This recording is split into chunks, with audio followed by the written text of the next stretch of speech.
Hello, this is our first test video for our channel. The channel doesn't exist yet. This is Friday the 26th, I think, of June 2019. No? July. My cameraman is shaking her head. But she's giving me the loser sign. No, the 7th. It's 7th. July. Oh, it's the 7th, the 27th, my bad. Okay. Why don't allow me to introduce myself. I am Michael Hendricks. This is absolutely the wrong way that you should start a channel. And this is absolutely the wrong way that you should start your first video of your first channel. You should buy the best equipment. We're using a very good camera that we bought a long time ago. When you buy quality, it lasts. And our camera works just as good as it did back then. It's a Sony product. I know it was over $300 when we bought it, and it still works. This is also, you should have some materials prepared, and instead we just decided we would come to a place that had a good background. That, we're here at the university in one of the newer buildings. Did a shot of the university, babe?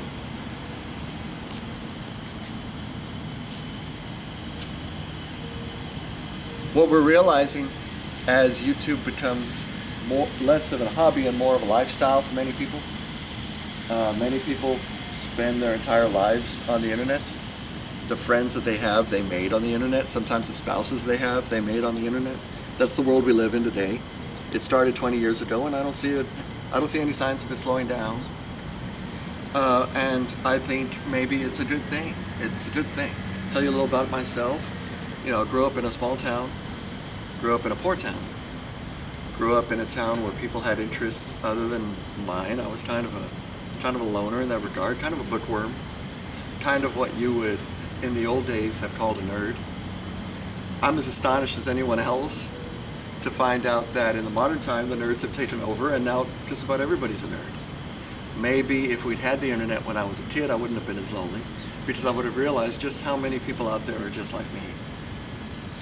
Now we know that. Now that we know nerd culture has taken over. The biggest movies in the world are nerd movies. Like Avengers. And I think it's a good thing, because being a nerd is a celebration of being smart. It's a celebration of being interested in things that require the imagination. And I just think it's very, very good. It's very, very good. Obviously the internet has its flaws.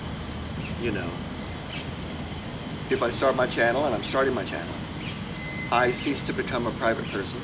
I have a public persona. I've lived my life. I'm 43 years old, and in 43 years of time, you can have fallings out with people. You can make enemies. You can make people that are interested in seeing you get hurt or even die.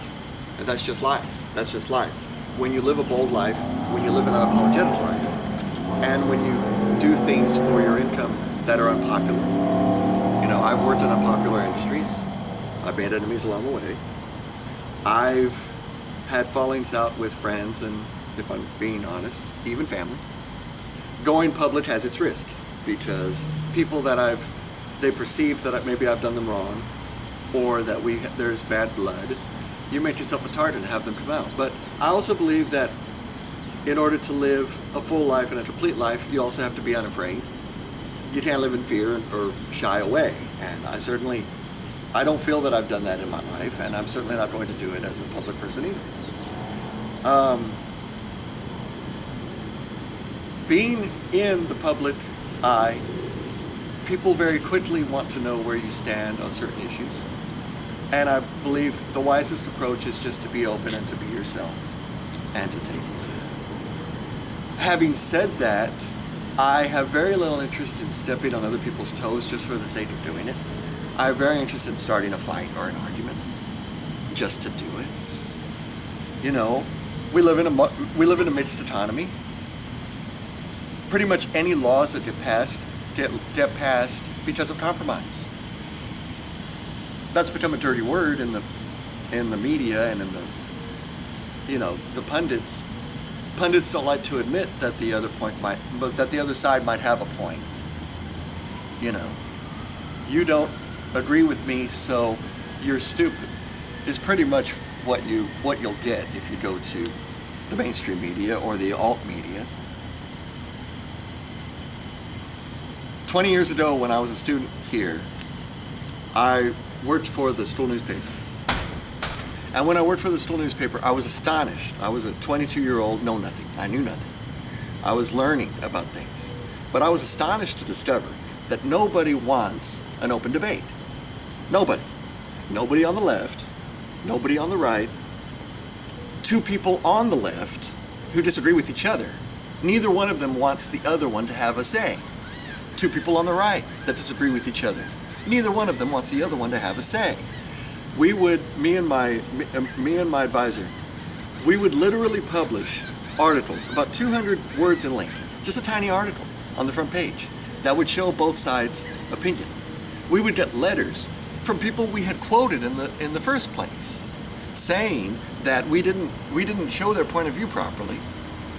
And then they would write an 800-page letter to the editor, 4 times the size of the original article, entirely their point of view.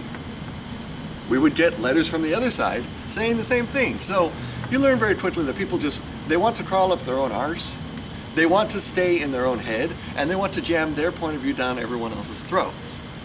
And that's the internet today. Now everybody has much longer than a 200-word article. You have people doing podcasts for 3 hours. And that's what sells, apparently. Their ideas. So I oftentimes feel like a man out of place in this world. And joining the media as I am right now, again, after 20 years of living a life and doing other pursuits that don't involve media or broadcasting, it's a big question. Do I have a place? Is there a place for someone who truly considers both sides? And is there a place for someone who's interested in lively debate, reasoned debate, using logic, being open? I truly think if America is to survive, it will be because of that, because we haven't lost that. And if America does not survive, it's going to be because we lost it. We lost the ability to have logical debate, open debate, trusting debate, open to both sides, seeing a point on both sides, and finding something in the middle that everyone can live with. Because I'm a little scared, honestly. If you listen to people today, I'm a little scared. The primary focus of my channel is going to be comic books and comics. I've never liked this trend of saying, oh, graphic novels, oh, illustrated art, or ninth art. No, it's like, no, they're comics. They're comics. They're cartoons. They're comic books. And if people have a problem with it, well, then maybe they weren't really fans of them in the first place. Or maybe they saw this vibrant medium and they said, hey, I can use this for another purpose. I can use it for another agenda. And that's what's happened. Comic books have lost their way in America. And that's why they're getting killed, slaughtered by manga and anime. And then in 2019, to compound the problem, young people and kids have an infinite amount of entertainment that is so inexpensive to get that it might as well be free. And so the idea used to be that a comic book had to make a sale in 30 days, or the cover would be ripped off and it would be sent back to the publisher unsold. It had to be good. In other words, it had to be good. And now, in 2019, you've got comics publishers and comics writers and artists openly stating it does not matter what they make, because the same 100,000 people are going to buy the same popular character, whether it's Batman or Fantastic Four or X-Men, no matter what. And they prove it by putting out stories that are a complete contradiction of the character, and it gets sold. But something's happened in the past few years. Something really astonishing has happened in the past few years. The market has finally caught up to the reality of the publishing conditions, where those 100,000 people that would buy Superman no matter what are finally checking out. Sales of Batman and Superman have fallen below that 100,000 copy threshold. And not to brag, but I know enough about business to know how that story ends. You can't continually shrink every year without alternative models popping up. And so that's what this channel is going to be about. Okay, so this was a test. I'm going to take this video, I'm going to watch it, I'm going to look at it, learn from it. There's probably some technical mistakes that we made. I know there's probably some format things that need to be changed, but this is a test, this is the first one, and if it's up to snuff, we'll start the channel and this will be the first video on it. So this is Mike Hendricks, calling out, signing out.